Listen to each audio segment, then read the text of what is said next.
दोस्तों, मैं study with राजन से राजन कुमार। जैसे हम लोग पिछले वीडियो में किसान और जनजातीय विद्रोह किए थे, इस वीडियो में जनजातीय विद्रोह का कुछ भाग हमसे गलती से छूट गया था, उसको हम पूरा कर रहे हैं। उसके बाद 1857 का विद्रोह कहाँ कहाँ पे हुआ था, कौन शामिल हुए थे, और उसके इम्पोर्टेंट फैक्ट को हम लोग देखेंगे इस वीडियो में। ठीक है, अगर ये वीडियो आप लोग को अच्छा लग रहा है तो आप लोग इसको शेयर, सब्सक्राइब और लाइक ज़रूर कीजिए और मेरा भी हौसला बढ़ाइए। हमारा कोशिश है कि हम लुसेंट में आपको इम्पोर्टेंट जो भी फैक्ट है जो बार बार एग्जाम में पूछे जाते हैं उसको हाईलाइट करके आप लोग को बता देना। आप फालतू के फैक्ट्स याद करने से बचना। चलिए ठीक है, तो हम लोग आगे बढ़ते हैं दोस्तों। जैसे आप लोग को पता है कि भागलपुर के क्षेत्र में संथाल विद्रोह हुए थे। संथाल विद्रोह, जो संथाल क्षेत्र है वो आपको भागलपुर और राजमहल पहाड़ियों के बीच में स्थित है, ठीक, जिसे हम लोग दामनी कोह के नाम से भी जानते हैं। इसी क्षेत्र में संथाल विद्रोह हुए थे। भागलपुर से राजमहल के बीच का क्षेत्र जो दामनी कोह के नाम से जाना जाता है, संथाल बहुल क्षेत्र था। गैर आदिवासी एवं अंग्रेजों के अत्याचार से तंग आकर यहाँ के संथाल ने अपने आप को संगठित कर लिया। संथालों को उत्प्रेरित करने का कार्य भागनाडीह गांव के चुल्लू संस्थाल के चार पुत्र, मैंने यही याद करना है किस क्षेत्र में हुआ था। बिहार के लोग याद रखेंगे कि भागलपुर और राजमहल के बीच में हुआ है। उस क्षेत्र को हम लोग दामन कोह के नाम से जानते हैं, इंपॉर्टेंट है। और 4 व्यक्ति इसमें नेता थे, जिसमें मुख्य भूमिका सिंधु और कानून ने निभाई थी, और चांद भैरव उनके भाई थे। ये बात आप लोग याद रखिएगा। सिंधु ने अपने आप को ठाकुर का अवतार घोषित किया जुलाई 1855 में। मतलब विद्रोह कब शुरू हुआ था? 1855 में। सशस्त्र विद्रोह के प्रारंभ दीसी नामक स्थान में अत्याचारी दरोगा महेश लाल की हत्या से हुआ, इसकी कोई आवश्यकता नहीं। ठीक है, नेक्स्ट विद्रोह मुंडा विद्रोह जो था वो आपको पलामू क्षेत्र में हुआ था, छोटानागपुर के आसपास में। और यह विद्रोह आपको 1899 से लेकर 1900 के बीच हुआ था, जिसमें बिरसा मुंडा ने मुख्य भूमिका निभाई थी। बिरसा मुंडा को जनजातियों का भगवान भी कहा जाता है। और आपको इसी तरह से भागलपुर के आसपास में एक और विद्रोह हुए हैं जो तिलका माझी के द्वारा किया गया, वो था पहाड़िया विद्रोह। ठीक, चलिए, तो तिलका माझी ने भागलपुर के प्रथम कलेक्टर ऑगस्टन क्लेबलैंड को 1884 ईस्वी में तीर एवं धनुष से जख्मी कर दिया था, जिससे उसकी मृत्यु हो गई। इसी कारण उसे गिरफ्तार कर 1885 ईस्वी में भागलपुर के बीच चौराहे पर बरगद के पेड़ से लटकाकर फांसी दे दी गई, इसकी कोई आवश्यकता नहीं है। तिलका माझी किस विद्रोह से जुड़े थे? तो पहाड़िया विद्रोह से। किस विद्रोह से? तो पहाड़िया विद्रोह से, याद रखिएगा। किस विद्रोह से? तो पहाड़िया विद्रोह। ठीक, चलिए नेक्स्ट आते हैं हम लोग। आपको 1857 की महान क्रांति, यहाँ से आपको क्वेश्चन हमेशा 1 या 2 क्वेश्चन पूछे जाते हैं। ठीक, तो इसको हम लोग जो लुसेंट में फैक्ट दिया है उसी को देख रहे हैं, ना कि टोटल फैक्ट को। ठीक है, तो कुछ फैक्ट छूट रहा है हमसे तो उसको मत कहिए कि हम छोड़ रहे हैं, बल्कि लुसेंट में नहीं दिया है। तो हमारा उद्देश्य है लुसेंट को आसान बनाना। हम जीएस आप लोग को नहीं पढ़ा रहे हैं, लुसेंट पढ़ा रहे हैं। ठीक है, तो आप लोग को देखिए, चलते हैं नेक्स्ट।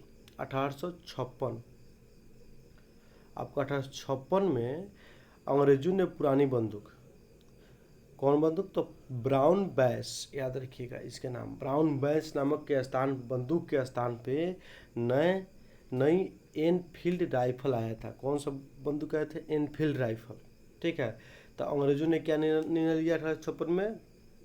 ब्राउन बैस बंदूक जो था उसके स्थान पर नई एनफील्ड नामक राइफल लाने की घोषणा किया। जिसमें क्या था? कारतूस भरा जाता था। वो कारतूस को मुंह से खोलना होता था। ठीक है, उस कारतूस को मुंह से खोलना होता था। इस कारतूस में गाय और सुअर की चर्बी लगी हुई थी। यह चर्बी वाला कारतूस 1857 की क्रांति का प्रमुख कारण बना। ठीक है, तो आपको चर्बी वाला कारतूस जो था 1857 की क्रांति का मुख्य कारण बना। ठीक, चर्बी वाली घटना आपको 1857 का तत्कालिक और प्रमुख कारण था। ठीक, नेक्स्ट आते हैं 1857 को मंगल पांडे। अब इसमें से क्वेश्चन क्या पूछे जाएंगे यहाँ से?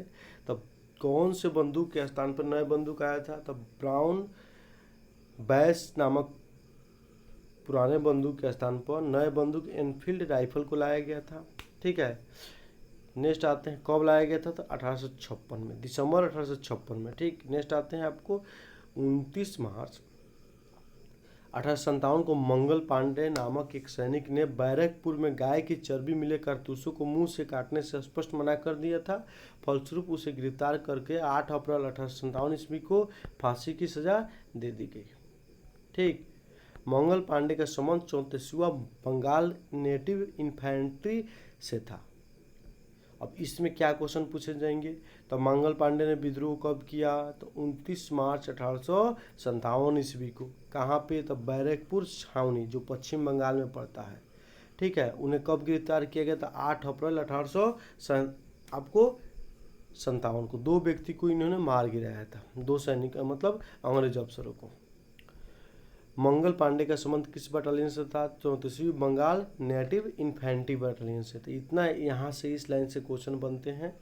ठीक, तो इस क्वेश्चन को आप हाईलाइट करके याद कर दीजिएगा। नेक्स्ट जो है उसके बाद सैनिकों ने विद्रोह करने का निर्णय लिया और 10 मई 1857 ईस्वी को मेरठ की पैदल टुकड़ी जिसका नाम था क्या, 20 NI ने विद्रोह कर दिया, याद रखिएगा। तब मेरठ की पैदल टुकड़ी कब विद्रोह किया था, 10 मई 1857 ईस्वी को। तो उस विद्रोह का संबंध किस सैनिक बटालियन से था, तो 20 NI से था। ठीक, यही क्वेश्चन आपको पूछा जाएगा। अब 1857 का जब विद्रोह हुआ तो उस समय भारत का गवर्नर कौन था, तो लॉर्ड कैनिंग था, जिसको बाद में वायसराय बना दिया गया। तो ये भारत के प्रथम वायसराय हुए और अंतिम गवर्नर जनरल हुए। ठीक है, उस समय इंग्लैंड का प्रधानमंत्री कौन था, तो पार्व स्टोन थे, लिबरल पार्टी के, याद रखिएगा। नेक्स्ट आते हैं हम लोग अंग्रेजी भारतीय सेना का निर्माण 1748 ईस्वी में आरंभ हुआ था, प्लासी के युद्ध के पहले। उस समय मेजर स्ट्रीट लॉरेंस को अंग्रेजी भारतीय सेना का जनक पुकारा गया, इसकी कोई आवश्यकता नहीं है। ठीक, नेक्स्ट आते हैं हम लोग 1857 की क्रांति के सफलता के उपरांत सेना में अंग्रेजी सैनिकों और पदाधिकारियों की संख्या में वृद्धि की गई। मतलब क्रांति हुआ तो उसके बाद अंग्रेजी सेना की वृद्धि कर दी गई। तो बंगाल क्षेत्र में था जो पहले अनुपात था 5:2, उसको क्या किया गया, बदल के 2:1 कर दिया गया। मतलब 2 भारतीय सैनिक 1 अंग्रेज सैनिक, और मुंबई बंदरास में 5:2 ही रखा गया। ठीक है, तो ये बंगाल वाला याद रखिएगा।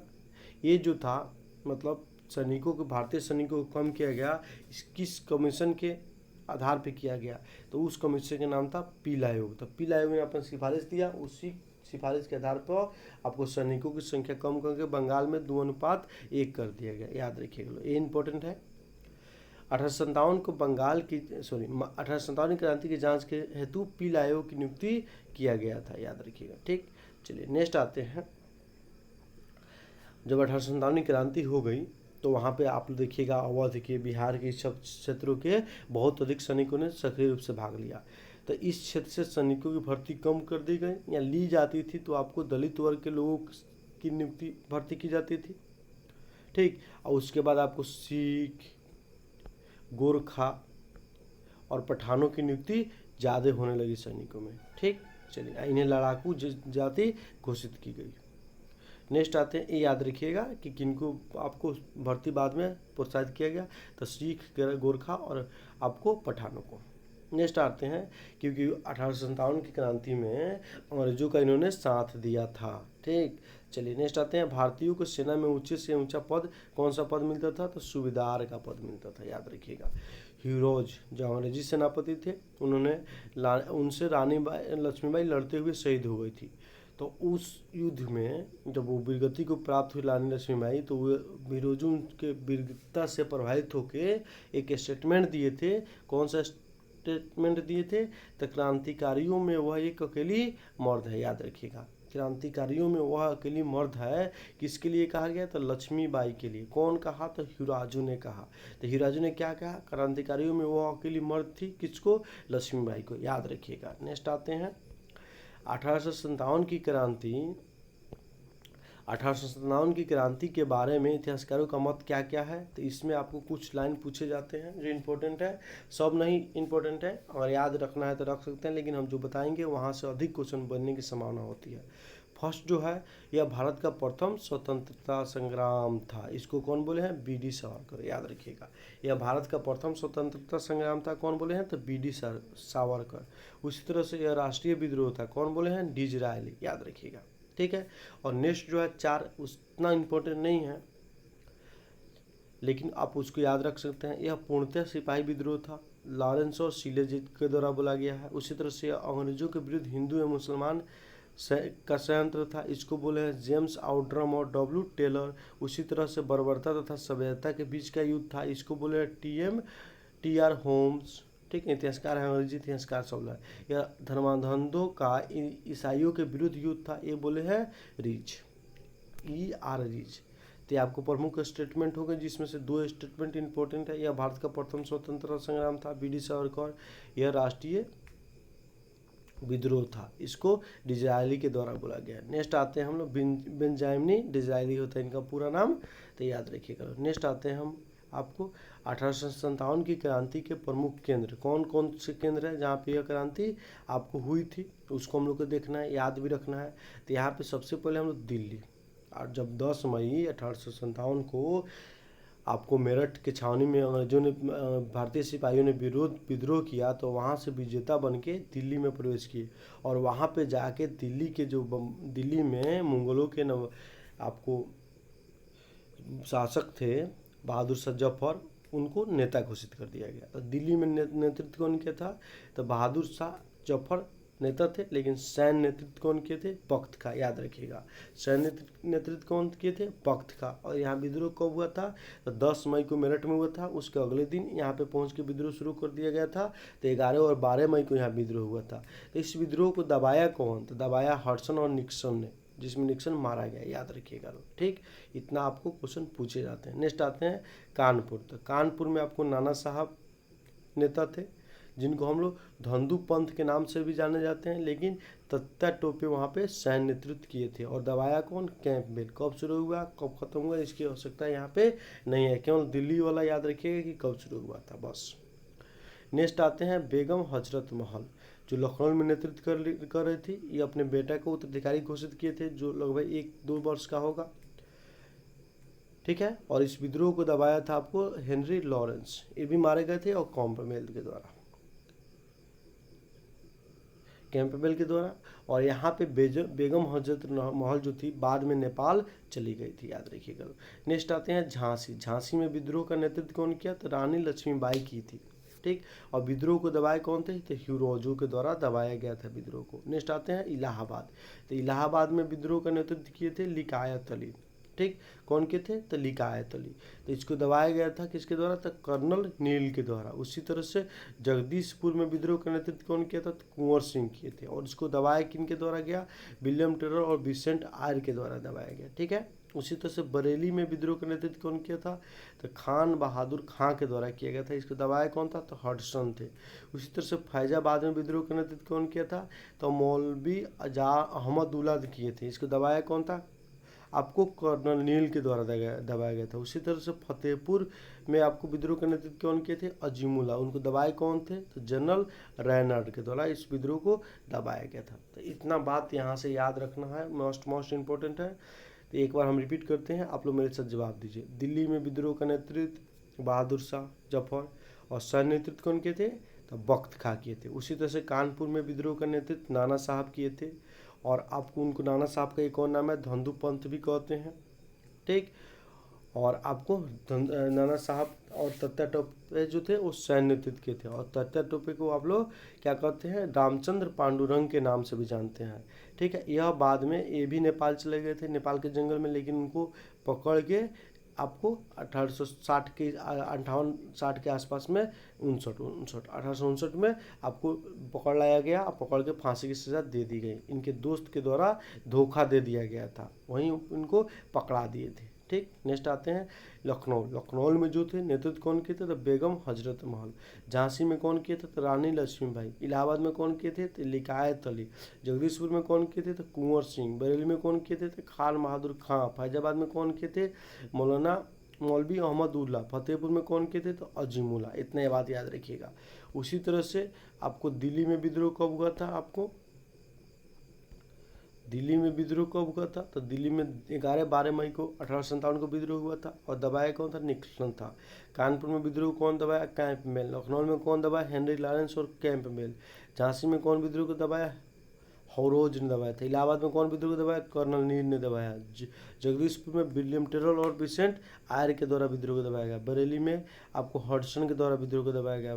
फैजाबाद में कर्नल नील के द्वारा विद्रोह को दबाया गया। फतेहपुर में आपको जनरल रैंड के द्वारा दबाया गया। ठीक है, नेक्स्ट नोट जो है उसको देखते हैं हम लोग। तत्या टोपे का वास्तविक नाम रामचंद्र पांडुरंग था, जिन्हें 18 अप्रैल 1859 को शिवपुरी में अंग्रेजों द्वारा इन्हें फांसी पर लटका दिया गया था। ठीक है, तो इस आपको वीडियो में हम लोग देखें 1857 के विद्रोह, उसके इंपॉर्टेंट फैक्ट जो बार बार एग्जाम में पूछे जाते हैं और जो लुसेंट में दिया है उसको। और वीडियो आप लोग को अच्छा लगा हो तो वीडियो को लाइक कीजिए, शेयर कीजिए, सब्सक्राइब कीजिए। ठीक, और आगे हमारा वीडियो जारी रहेगा। हम कोशिश करेंगे जल्द से जल्द लुसेंट को पूरा कवर कर लेते हैं। और हम एक नया सीरीज चलाने जा रहे हैं प्रतियोगिता दर्पण के 6 महीने का, जनवरी 2021 से लेकर आपको जून 2021 तक का पीडी। आप लोग को अगर अच्छा लगे तो वीडियो ज़रूर देखिएगा। चलिए ठीक है दोस्तों, नमस्कार।